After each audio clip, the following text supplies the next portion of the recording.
So, ayun na nga Ano for kayang today's... luto to? Ay, Tingnan natin, anong guys. magluluto Ano pang luto to?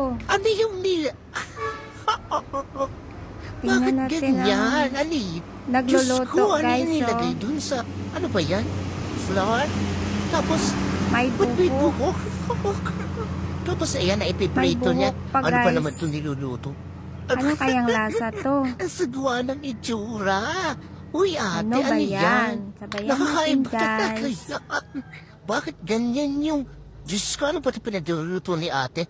Ano ba yan? Tapos nilagay yung embudo sa gitna, oh. Tapos yung... Ano yun? Iniko, tapos may dahon na ng saging. Ano yan? bang Tapos klaseng kinat, luto tapos... to?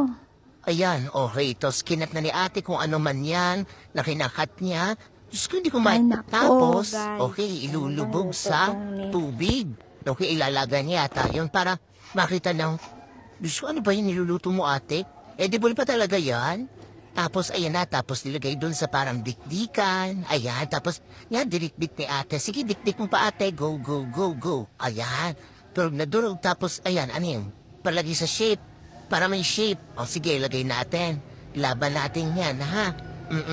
Tapos, oh, Diyos ko, may butas-butas pa. Hindi pa gumamit ng baso. Pwede naman ilagay na lang sa... Bakit? Ani, sinip, tapos pinirat. Jun,